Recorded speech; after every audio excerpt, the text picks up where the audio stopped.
I might be a bit late on this one, just a tad, but it's still very important information that I feel like I must impart on our audience. I have continued following the Birds Aren't Real saga because it really compelled me. I hate birds and I always knew that they're up to something. So I'm going to read for you an email from the Birds Aren't Real guys they sent me. And I just wanted to share it with everybody because it affects us all. This email is entitled "The CIA Killed Santa." I'm just going to go through it. It's coming from a reasonable point of view to begin with. That's what I like. Starts grounded. It does. Beautiful graphics on this, by the way.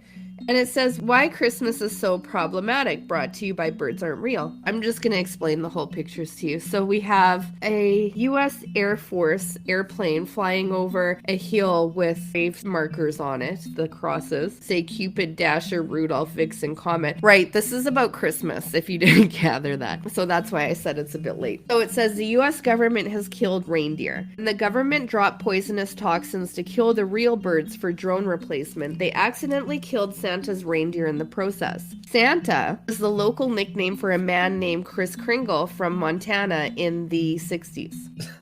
Santa was not happy about this. He demanded answers and spread the word throughout the town about those mystery toxins from the sky. And there's a picture of Santa with rosy cheeks looking upset. Santa was real and he was assassinated by the US government is the next title. So the government refused to have their secret spilled. Christopher Kringle was a real man who was disappeared by the deep state after they heard he was running his mouth. They shipped him off to Guantanamo Bay where he was burned at the stake simply for asking questions. He was one of the first bird truthers. RIP.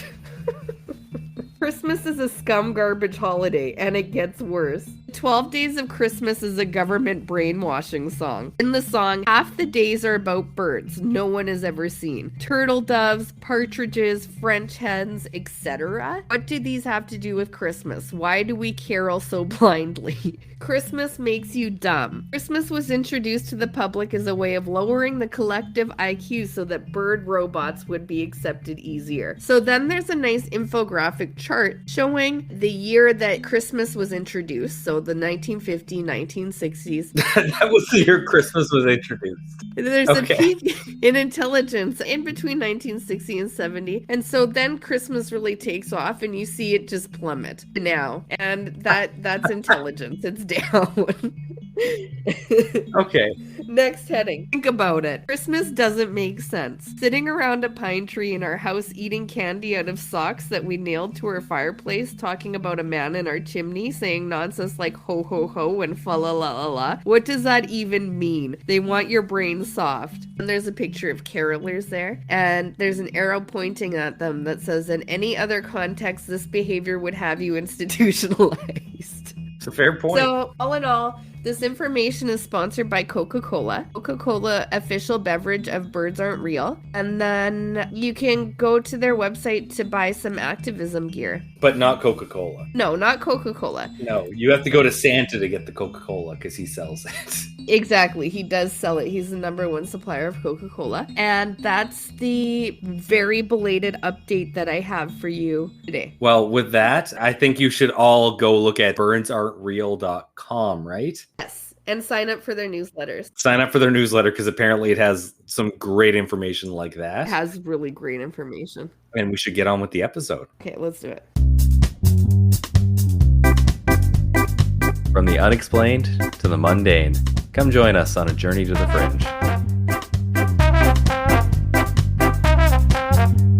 Hello and welcome to Journey to the Fringe. When life or podcasters offer you fringe, you tell them perhaps. We are your perhaps accepting hosts, Taylor and Chelsea. And today we are here celebrating the Lunar New Year that is celebrated by a large chunk of the world. Now, we are going to celebrate it in a strange way. We are going to be looking at the moon and all that it offers to us in very strange ways. More so what people are talking about the moon. than the actual moon itself. The moon's great, and I think I should just start out with a few stats that you might not know about the moon. Specifically, how do you calculate a lunar new year? Well, it is the second new moon after the winter solstice. I think that's pretty straightforward, right? Why second? No idea, but that's how they do it. It's weird, but okay, I accept it. That's how it works. A few more things that just generally you might want to know about the moon. These are the strange facts about it. It is the second densest satellite in the solar system, behind only Jupiter's moon Io. I did not know that. Nope. Yeah, if you took a tablespoon of the moon and the tablespoon of all the other moons, the moon would be the second densest. You might have noticed this about the moon, but just so that we all know it, the moon is tidally locked to the Earth so that the same face is always constantly facing the Earth, so that you will never see the moon looking different in the sky other than being partially darkened. This does actually lead to some weird theories about the moon, but those will come up later. It's actually very common for things to be tidally locked around other things, particularly when we're looking at other planets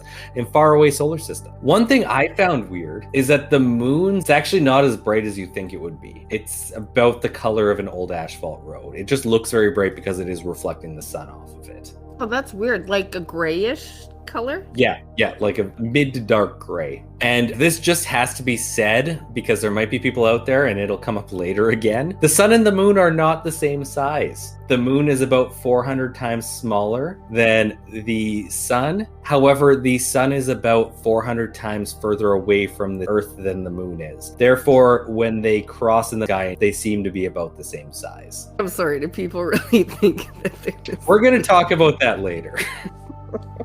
Like the Earth is bigger than the moon, right? The Earth is bigger than the moon. It's not coming up. And then people think that the sun was smaller than the Earth. We're not going to talk about that because this is a moon episode. Okay. The moon is slowly drifting away from the Earth. It moves away from the Earth about 3.8 centimeters per year. No, we need him. And in fact, we live in a unique time in our orbit because it's only because of the time that we exist in that we actually witness solar eclipses. Had our species existed several million years in the future, eclipses might not actually be a thing because they won't have the same ratio of size to distance proportionally. So the moon won't fully cover the sun if it were to cross it. Weird. And of course, way in the past, several billion years or a billion years, the moon would not form a perfect eclipse. It would just fully cover the sun and you wouldn't get the corona around it. That's so weird. You live at the perfect time, that means. Yeah. The Earth is affected by the moon in several ways, not just tides. Tides are very much so a part of the moon orbiting around the Earth, but there's also little movements of the Earth that occur, not just water, when the moon is orbiting around. Well, it also affects people, I think. I can definitely tell when talking to someone that it's a full moon. That's actually not going to come up in this episode just because it's common, like astrology believing people say that, but I couldn't find any evidence behind it or crazy people willing to explain their theories other than full moons make people crazy. Well, you know what? I should start making charts of how many crazy people I talk to in a day, and then and then where the moon is. And I know people who work at like hospitals and stuff like that say the same thing, but then again, I don't know any scientific studies that have taken people up on that. I would also like to hear about the retrograde things as well. If you're willing to keep a chart on that, I would actually really be curious about it. I would love to, but let's be honest, I will forget about this conversation. Like the Earth, the moon also experiences earthquakes. However, on the moon, they're called moonquakes. They're much smaller than the Earth's. However, they can still happen, and they can last up to half an hour.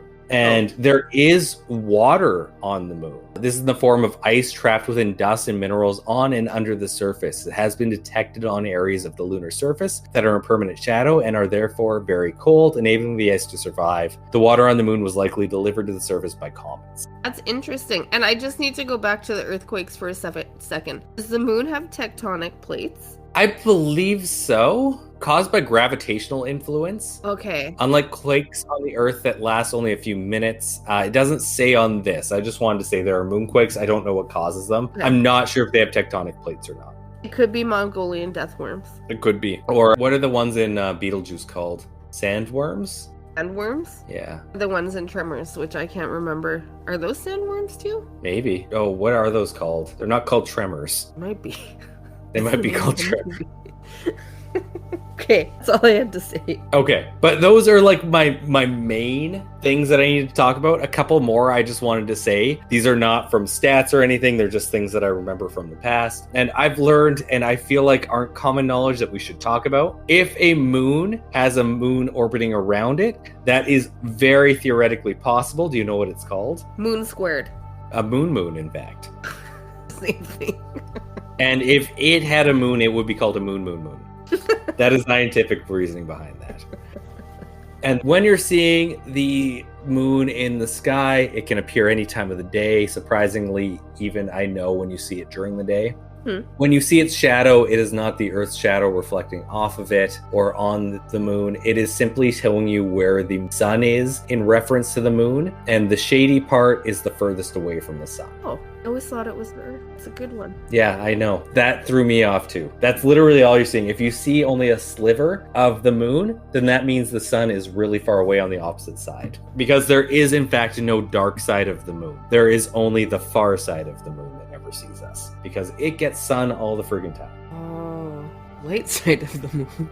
But with that, we're going to get into the weird stuff. And we're going to start with, of course, the theory that for a short time, the moon was inhabited by bat people. Not related to Batman, of course, just people that were part bat. What about Bat Boy? You know what? They might have been related to Batboy. I didn't read enough on it in the Weekly World News back in the day. But in August of 1835, the most widely read newspaper in the world reported that there were man-bats living on the moon. The New York Sun told of bat-winged, copper-haired humanoids who were 4 feet tall, very intelligent, and lived in pyramids. The newspaper claimed source the work and findings of John Herschel, a real and respected astronomer, who had seen these bats.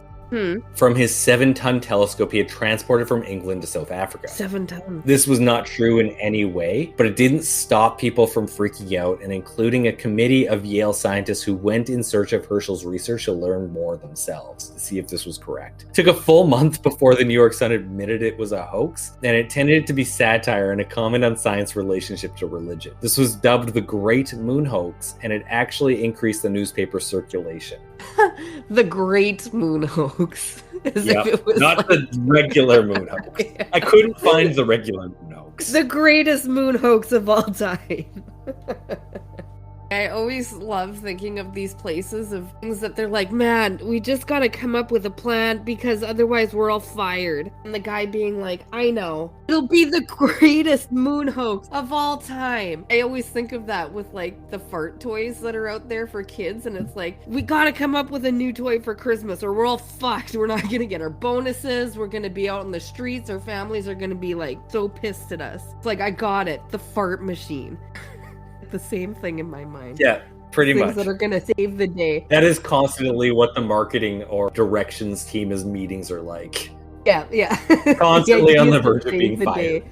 What do you guys actually do? Fuck, we got to come up with something. That's actually, in my mind, how the immune system's meetings look when they come up with allergies. Like, your immune system is sitting there saying, fuck, what do we actually do around here? We live in, like, a sterile environment. I know, that fucking corn. Yeah. No, that's actually terrible for the body. That's the thing that we're gonna fight it. we don't need to be fired.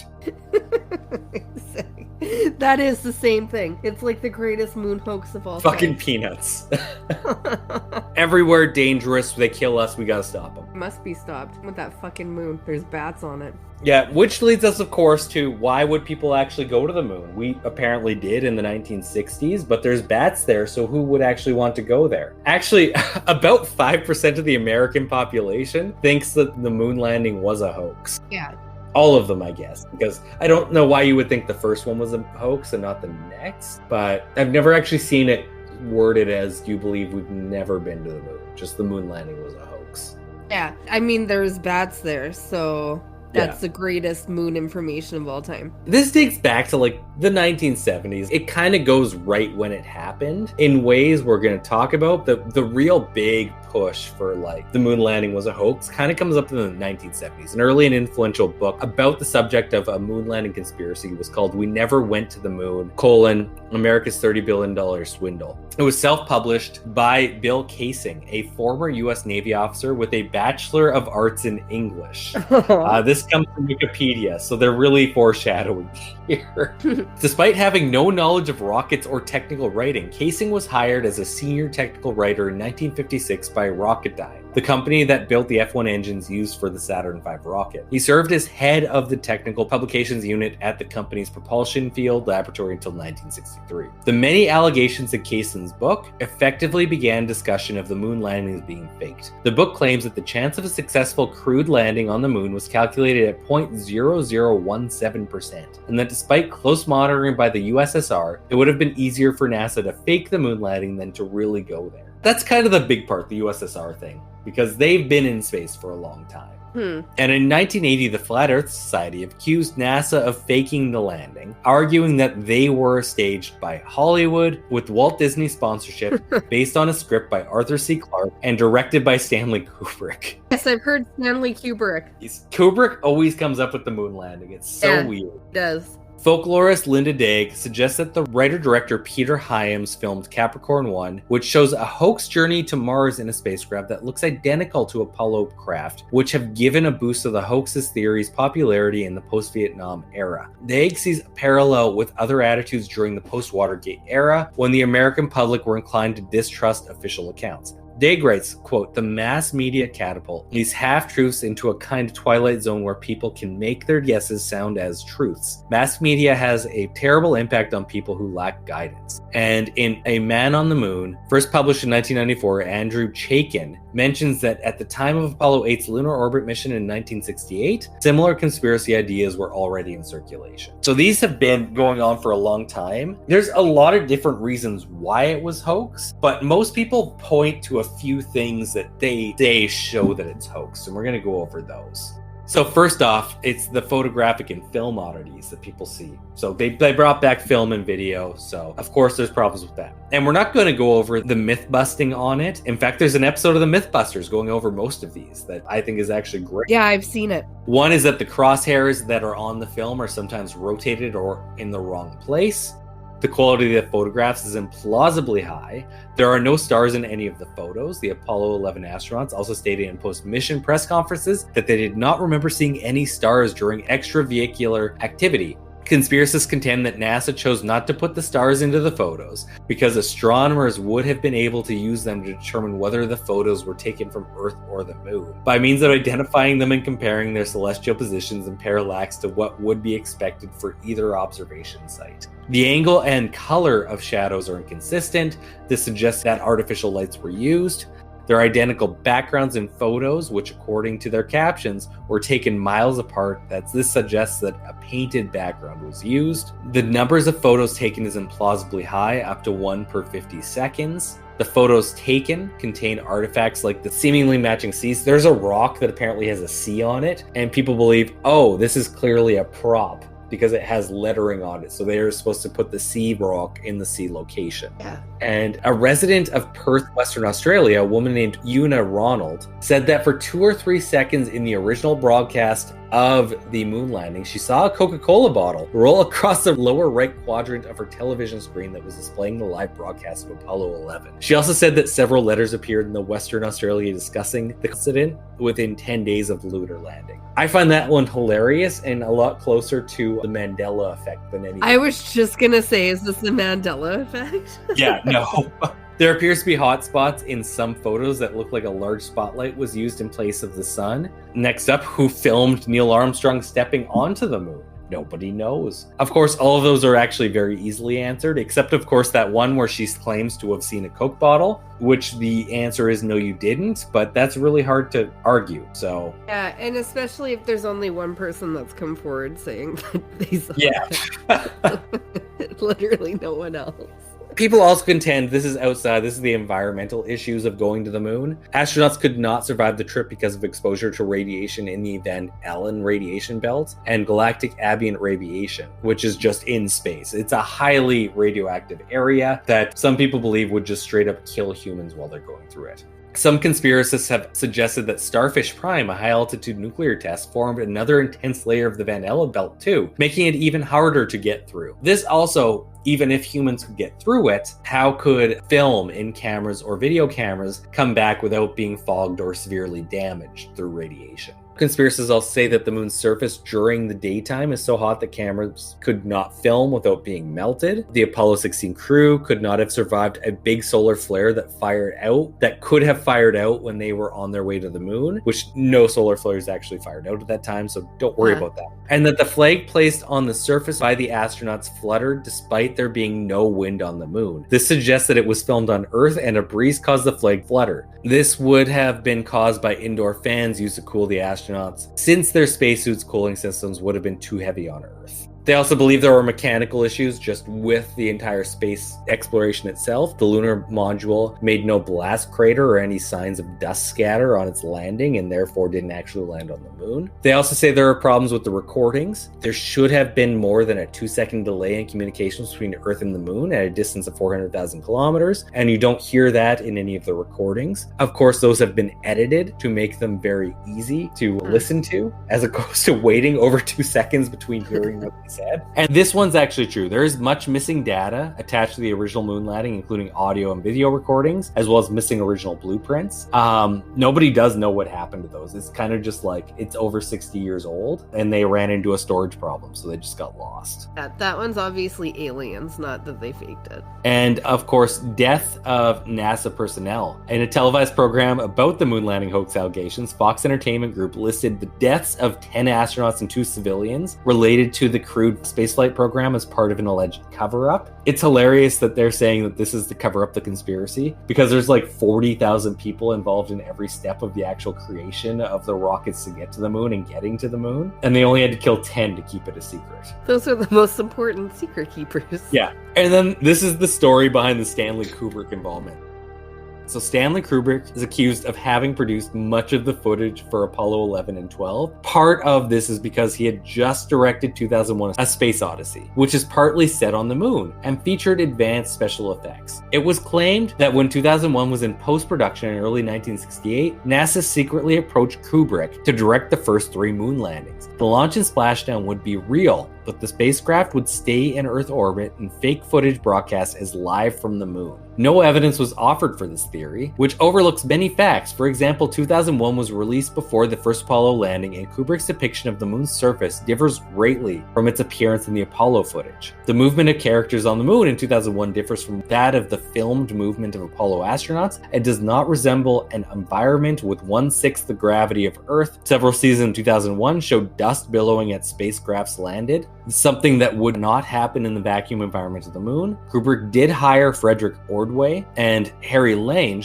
both of whom had worked for NASA and major aerospace contractor, to work with him on 2001. Kubrick also used some 50mm f/.7 lenses that were left over from a batch made by Zeiss for NASA. However, Kubrick only got his lens from Barry Lyndon in 1975, and the lens was originally a still photo lens and needed changes to be used for motion filming. In December of 2005, a video surfaced which allegedly shows Kubrick being interviewed shortly before his death in 1999. The video purportedly shows the director confessing to T. Patrick Murray that the Apollo moon landing was faked, and research quickly found, however, that the video was a hoax. So that's like all the ideas behind it. Why do people think it was faked? There's a whole bunch of reasons. One of them being that because they ran into the dome above the Earth, that's the flat Earth theory, and they needed to placate people and make them believe that that's not what happened. Fair enough. Desperate time. Yeah, exactly. The other one was the space race. I think we've talked about this before. The Americans, for a long time, were objectively, absolutely being annihilated in the space race.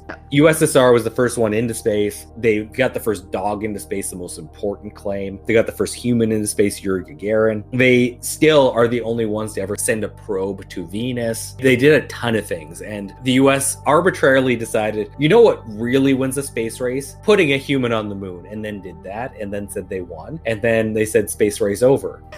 I guess that's what happened, but that's one of the motivations for faking the space race, because they're desperate. Objectively losing the space race. They needed a win somewhere. The other reason is because NASA was just created not that long ago. It had to justify its own existence and exorbitant budget. So they said, hey, why don't we fake a moon landing so that we can just keep getting these billions and raking it in? Yeah, why not? And then, of course, the landing happened during the height of the Vietnam War. So they just say the US needed a win. And what better way than getting some man on the moon? So all those are some of the reasons that you hear as to why they faked it. Of course, not going with the one where they hit the dome and didn't know what to do, so they faked going past the dome. Yeah.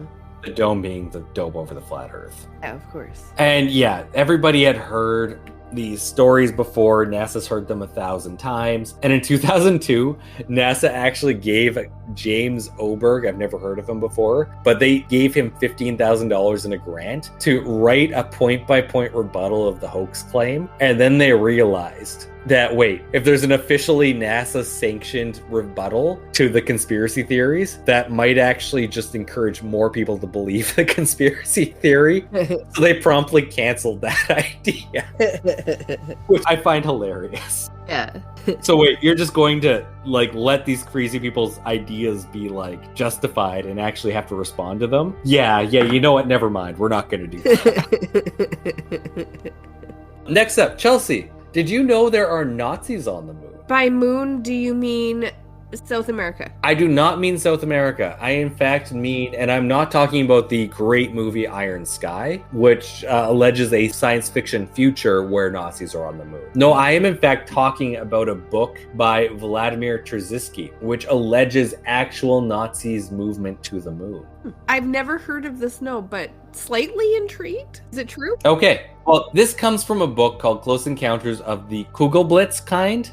Okay. By Vladimir Terziski. It's written in the 90s, and I'm just going to read an excerpt from it. The Germans landed on the moon as early as probably 1942, utilizing their larger exoatmospheric rocket saucers of the Meath and Shriver type. The Meath rocket craft was built in diameters of 15 and 50 meters, and the Shriver Walter turbine powered craft was designed as an interplanetary exploration vehicle. And it had a diameter of 60 meters, had 10 stories of crew compartments, and stood 45 meters high. Ever since the first days of landing on the moon, the Germans started boring and tunneling under the surface. And by the end of the war, there was a small Nazi research base on the moon. The free energy tachyon drive craft of the Hanibu 1 and 2 type were used after 1944 to haul people, quote, material and the first robots to the construction sites on the moon, end quote. When Russians and Americans secretly landed jointly on the moon in the early 50s with their own saucers, they spent their first night there as the guests of, well, the Nazi underground base. According to the authors of the underground German documentary movie from the Thule Society, the only produced craft of the Hanibu 3 type, the 74-meter diameter naval warfare dreadnought, was chosen for the most courageous mission of this whole century, the trip to Mars. The craft was of saucer shape, had the bigger Andromeda tachyon drives, and was armed with 4 triple gun turrets of large naval caliber. A volunteer suicide crew of Germans and Japanese was chosen because everybody knew that this journey was a one-way journey with no return. The large intensity of the electromagnetogravitic fields and inferior quality of the metallic alloys used, then for the structure elements of the drive, was causing the metal to fatigue and get very brittle only after a few months of work of the drive. The flight to Mars departed from Germany 1 month before the war ended in April of 1945. The radio messages with the mixed news was received by the German Underground Space Control Center in New Schwabenland and by their research base on the moon. So on Mars and on the moon. And the moon, yeah. And this is going to tie in a bit to old episodes that we did. This is just a critique of who this Vladimir Terziski is. I just need to find what book this came from. I believe it's Nazi UFO Myths. Yeah, Nazi UFO Myths by Kevin McClure. He wrote this. One of the few references that I haven't managed to find before writing this piece is a book probably from 1993 called Close Encounters encounters of the Kugelblitz kind by Vladimir Trzynski. Trzynski first appeared in or around that year, claiming to be the, quote, President American Academy of Dissident Sciences. When I wrote to the Academy asking for further information, my letter was returned, the Academy not being known at the address. He also claims that he is a Bulgarian-born engineer and physicist, graduated cum laude from the Masters of Science program of Tokai University in Tokyo in 1980, served as a solar energy researcher in Bulgarian Academy of Sciences before immigrating to the US in 1984. Trzynski seems, with a little help from Al Bielik of the Completely Loopy Montauk Project, who was co-founder of the Academy, to have introduced a completely new strand of Nazi UFO material. Well, that does it. It also appears in one of the series of the Montauk Project books. It is so outrageously unbelievable, implausible, and devoid of supporting evidence that it has proved to be very popular among those who believe in all Illuminati conspiracies, the New World Order, and the links between our rulers and the reptilian aliens. The last trace I found of Trzynski is as a speaker at a Patriot meeting in 1998, but his influence lives on creating an alternative revised history in which Nazis won the end. I was buying it until you said I'll be like. No, I love that part. By the way, not the last reference from previous episodes that we've done. You just wait until we get to the end. You know what? As we go on, you get more and more references to all these people we've seen in other episodes. Yeah. You didn't see before. It's like they're all in one big puzzle piece that connect all together. It's weird. I did like this. This comes from thesun.co.uk. It's an article from an author by the name of Douglas MacKinnon, who wrote the book The Dawn of a Nazi Moon, Book 1. Or I think there's more from there, but the first one's called Book 1. You know, reputable source. He somewhat corroborates this. Douglas MacKinnon worked for the Pentagon and had conversations with Soviet generals. As Russian troops closed in on Nazi Germany's top secret Peenemund rocket base, one of the Russian army's forward observers team reported seeing the flames of several large rockets, multiple sizes larger than the V2, lift off from the base into the darkness and rain of that evening. The Soviet general then said, to the best of their knowledge, those rockets never came back down anywhere on Earth. He closed with, to this day, I have always wondered who was in those rockets and how many. Soon after becoming privy to that conversation, I went back to my office, made notes that I had absolutely no idea what to do with. The reported remarks from the general being so fantastical and incredulous that there was really nothing anyone could do with them unless they wanted to end their government career instantaneously. As I truly enjoyed my job at the time, I put the notebook in the bottom of one of my desk drawers. When I left the Pentagon in early 1993, the notebook was transferred to a box, which subsequently moved from one home to the next until 2 years ago when I opened it to look through it before discarding the contents in the trash. It was then that I came upon the long-forgotten notebook. During the time I made those notes in 1990, and then afterwards, I had worked space-related issues for the White House, the Pentagon, the United Space Alliance, and NASA. As I sat on a suitcase in my garage in 2018 rereading the old notebooks, it occurred to me that there was now a new race back to the moon starting. Race between the PRC, the People's Republic of China, Russia, and the United States. As I looked at the notes, I kept thinking, as crazy as it sounds, what if? What if military contingents from Nazi Germany did reach the moon in 1945? How would they have gotten there with the technology back then? How would they survive upon landing? Nazis thriving on the moon. This is what he actually wrote about. It's a what if. So he heard a few offhanded remarks from Soviet generals, and he's like, oh yeah, so the Nazis got to the moon. And then he wrote one of those like Tom DeLonge novels where it's like alluding to things that he thinks are true. But yeah, there's a few people that have said Nazis on the moon. They're all kind of crazy. But you know who's not crazy? The people who talk about the hologram moon. Because the moon doesn't actually exist. It's a hologram up in the sky. Like the bat signal? Kind of like the bat signal, yes. Okay, cool. And for the most part, these people actually fall into the flat earth category. Oh. Who actually believe that the moon and the sun are the exact same size in the night sky. Because, you know, it's a dome, so they have to be the same size. Because you can't go that far. Okay, that makes sense now. I was very confused. Depending on who you actually talk to within the Flat Earth Society, some of them believe there are actually balls that go through the sky. Some believe it's a hologram up there. It's projected on the dome. Dave Marsh, an NHS manager from Derbyshire who came to Flat Earth belief in November of 2016, tracked the movement of the moon across the night sky in order to compare his observations to the, quote, official records and see if the movement of the moon matched that of the globalist model. We're not even going to get into who the globalists are because that's a really slanted way of saying that I'm really distrustful of Jews. So the result of his backyard experiments differed from data he found online, leading him to conclude that, quote, the moon is a projection put there for a reason, which we could study for 1,000 more years and never understand, end quote. Wow. A more cautious experiment might look to the accuracy of their equipment before drawing such radical a conclusion, but it's hard not to admire his commitment. That's from The Guardian. Because they're strong, passionate words. Yep. So that's the flat earth stuff there. I really actually want to go from here to Moon Truthers, which has its own subreddit, which unfortunately nobody submitted anything in 3 years, so it's kind of dead. But there's the Moon Truthers website, and I need to read this to you because this reads, first I'm going to state it out front because if you don't state it, not everybody's going to realize it. This is satire, and it is fantastic. I like a good satire. Welcome to one of the Moon Truthers official websites. The Moon Truthers are people who believe that the moon is in fact not an actual hunk of rock orbiting the Earth, and that it is merely a light projection being shined by the US government to distract us from the true secrets in our country. Keep scrolling to learn more. If you're interested in becoming a Moon Truther, please go to our official website below. It's circular. It keeps sending you between these two websites. It's stupid.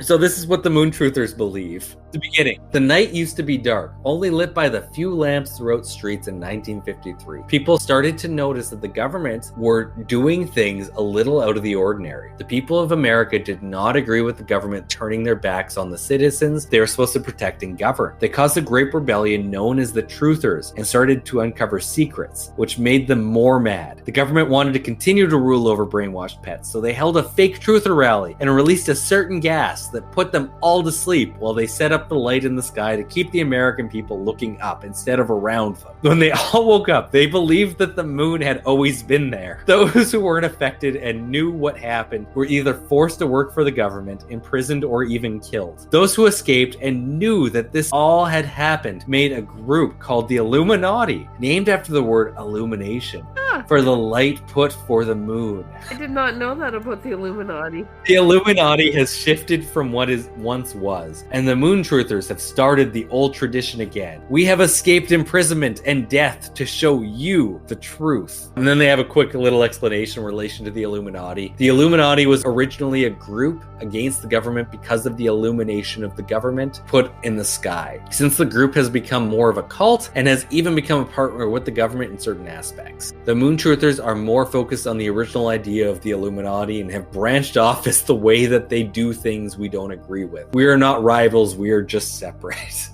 And yeah, that's Moon Truthers, which I had to include because it was a fantastic little satire. I do like these truthers. They make us think about the information they put forth. Which is truth. Yeah. Because why wouldn't they? They're called the Truthers, and the other Only people are the not truth. called the Truthers. They're called the government, in fact, which is bad. That's why we trust them. Yeah.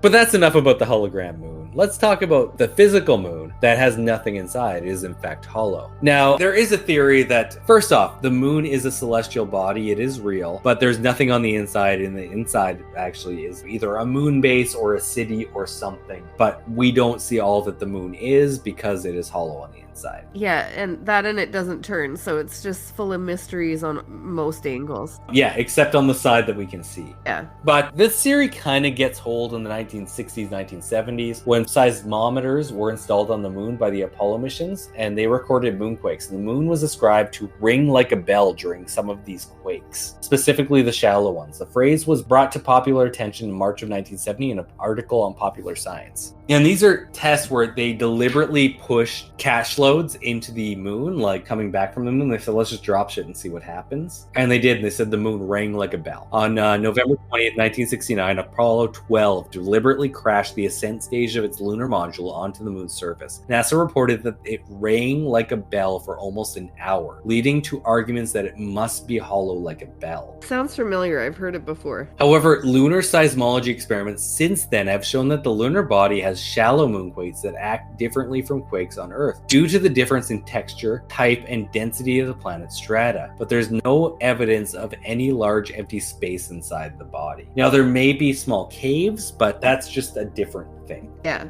we also have caves. Yes, exactly. And to add to this, like we said, the moon is the second densest moon in the solar system. However, it is only 3.3 grams per cubic meter, whereas the Earth is 5.5 grams per cubic meter. So it is still about 60% of the Earth's density. So it still is not as dense as a planet could be. One explanation for this discrepancy, of course, is that it's hollow. The other one is that the moon is actually formed from the Earth, but it's formed from the crust, which is actually less dense than the inside. Well, it would make more sense for it to be part of the crust than part of the interior of the Earth. Because if you're taken from the inside, you have real problems.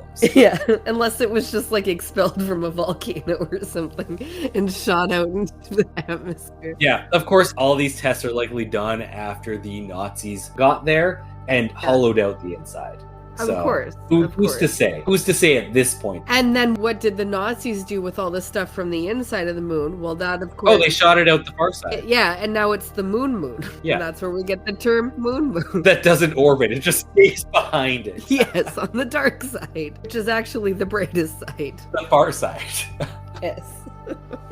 And then there's some people that think, of course, this hollow moon theory is crazy. Of course, what we're actually looking at is a spaceship. In 1970, Michael Vassin and Alexander Sherbakov of the Soviet Academy of Sciences, of course, you know you're getting good research when the only place that you can actually find the research is from Russian scientists. Yeah, I'm noticing that a lot on everything that you're saying. I actually heard a very interesting hypothesis behind it in a book that I was reading. It's called The Utopia of Rules by David Graeber that we might talk about at a separate date, but it has nothing to really do with what I just said, so we're going to continue on. We've talked about somebody who just did research on Russia. It was David Wilcock. It was David Wilcock, yes. Yeah, it was David Wilcock. And he right. exclusively used Russian sources, and I forget who it was, but he's like, hey, I'm an idiot, but stop using the fucking Russians. They're not good. I forget who told him that, but it was hilarious. No, I know. Those are golden episodes. Yeah, if you haven't listened, please go listen to our David Wilcock episodes. They're great. You're in for the long haul. So these guys advanced the hypothesis that the moon is a spaceship created by unknown beings. The article was entitled, "Is the Moon a Creation of Alien Intelligence?" and was published in Sputnik, the Soviet equivalent of Reader's Digest. The Vastin-Sherbakov hypothesis was reported in the West that same year. Their hypothesis relies heavily on the suggestion that large lunar craters, generally assumed to be formed from meteor impacts, are generally too shallow and have flat or even convex bottoms. So just nice, smooth, round, like they'd look like contact lenses.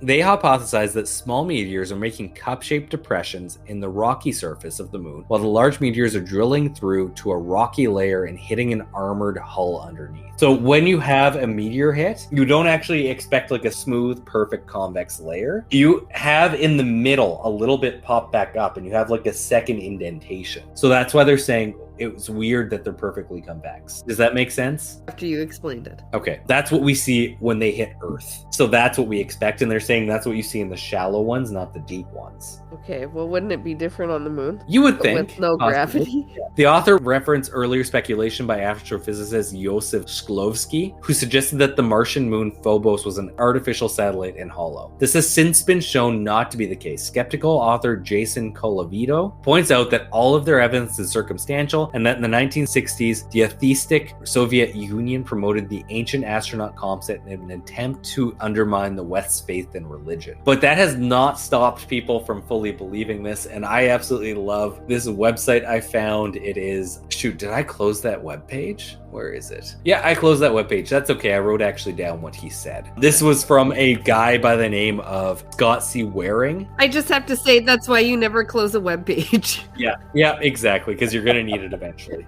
Never close them. Okay, continue. And he fully believes that NASA's covering up the moon is an alien space station. He posted this in 2019, April 15th, with the title, "UFO Exits Door in Moon Gets Deleted from NASA Image Archive After Reporting It." April 2019, UFO Sighting News. Date of discovery 2013, location of discovery Earth's moon Apollo. I reported finding these 2 photos in the NASA Images Atlas back in 2013, but between then and now they got deleted. It looks as if NASA is using the research I do at this site to help edit out the existence of aliens. These photos are much more important than you may think. The evidence that NASA deleted is not just a UFO, but is also 100% evidence that the moon is not real, but actually an alien space station. That's right, the moon's surface appears real, but as you see, the surface can open up huge doors that allow ships to exit and enter at any given time. How do you think that the public would react if they knew that the moon was not real, but an alien space station with its surface covered with debris to make it look like a moon? The public would panic, chaos would ensue, and the world's government would be in turmoil. All from 2 little photos, but they stopped all that from ever happening with a single stroke of a delete key. That's why NASA exists, to control what the public knows. Signed, Scott C. Waring. NASA has responded to these in the past, and they're saying that people that claim they see objects on the moon are simply seeing mind tricks or psychological phenomenon called pareidolia. Yeah. Which is simply like people seeing things that they're familiar with in patterns. Like, seeing Jesus on a piece of toast. Yeah, or like seeing shapes in the clouds. Yeah, or a face on the Mars. Yeah, it's famous. But like one of the things that they're saying, like why they think it's a space station too, is because of the perfect solar eclipse that the moon creates. Like, why else would it do that? Again, it is weird that it is a coincidence that this happens, but people use it to go a little further than that. Some people also say that this is ridiculous. It's not hollow. It's not a space station that has an inside with space stuff.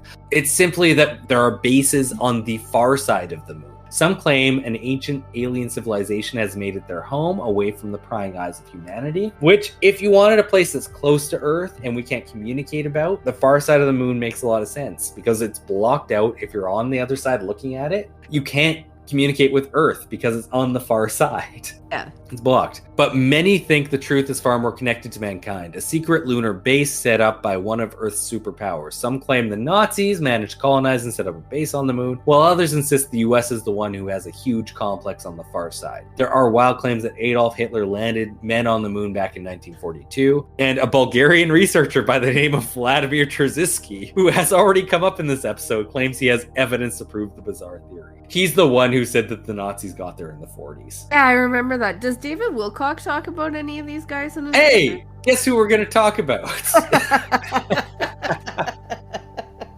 Just give me 2 paragraphs. Oh, good. There are also people that say there are massive structures on the moon that have to be non-naturally occurring, and you can see them in photographs taken by the Lunar Orbiter in February of 1967, which shows a mile-high piece of something rising from the surface of the moon. NASA conspiracy theorist Richard Hoagland, that's who we were talking about with David Wilcock. Right, he said don't use the Russian. And Richard, he's an idiot. You're right. He was like, hey, I'm an idiot. Don't use Russian speeches. Yeah. Sounds like something Richard Oakland. That's probably a direct quote. So he said there was a mile-high monolith on the moon. He called it the Shard and argued that no geological phenomenon can explain it, so it must be artificially made. It turned out later, however, that Hoagland had processed the image, so a spot of light in the image turned into the Shard. So it was just like a misprocessing of the photo. And another photo taken during the Apollo 15 moonwalk in 1971 depicts a bright light above astronaut David Scott's head. This led some people to suggest that maybe it's evidence of alien activity, but experts have said it's just lens flare. And then, of course, we have to talk about the people who have been there. People like Corey Goode, who at the age of 17 participated in the secret space program called SSP, which stands for Secret Space Program. The full name of this program is the Sun Guardian Program, and the specific year was around 1986.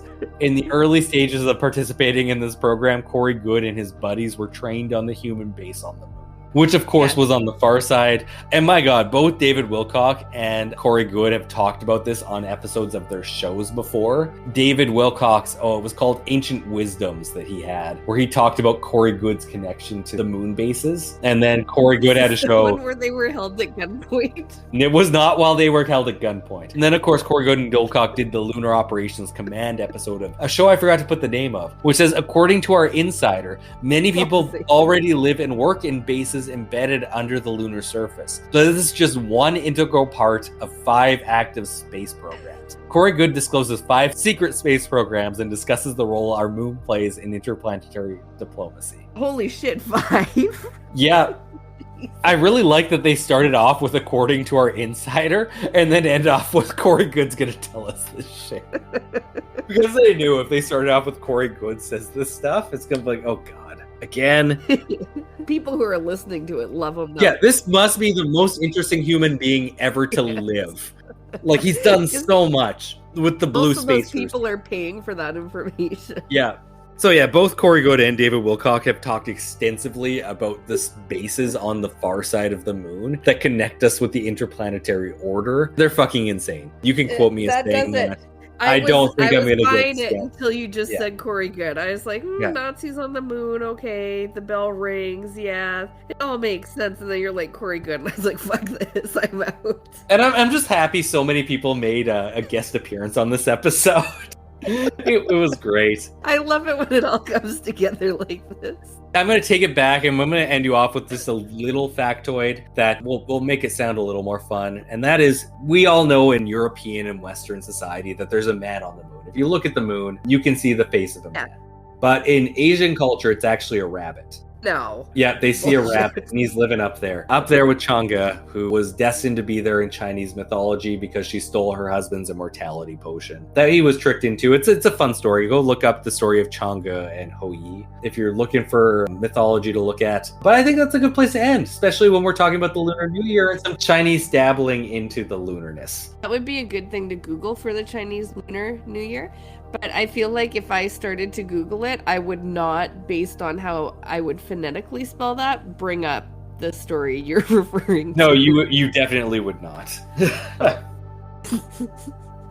And that's part of the mystery of it. That's the moon in a nutshell, in a dome that we can never escape. Chelsea, any question? Well, I learned that the moon is a very mysterious place, and we're just not sure what's up with it. Yeah. It's a mystery, and not sure what else to say other than that, other than we don't know what it is or what it's doing, who lives there. And I just do want to put a caveat on this. These are fully westernized conspiracies with the moon. I did not look into any other cultural conspiracies or weirdness of the moon, which I'm sure we could actually turn into a thing, but it would be a little bit hard to research. It would be. I've never thought about that. Other culture conspiracy theories, they're probably so weird, but probably not any weirder than Corey Goode and David Wilcock, what they're putting out. No, and to be fair, there's probably conspiracy in other cultures that Corey Goode exists. Like, no man can claim that many things and be real. That's true. I'm glad I predicted that after all the Russian scientists that made an appearance on this episode. And with that, I want you all to take a second, depending on if the moon is out or not. It might be even if it's the day, you never know. It's not just a nighttime guy. But I want you to take a look and go look and see. Can you actually see the bunny in the moon? And if you have, I think I've given you a little thing that you can take forward with you. And with that, I have been Taylor here with Chelsea. We have been Journey to the Fringe. Thank you all for listening, and we'll see you next week. Bye.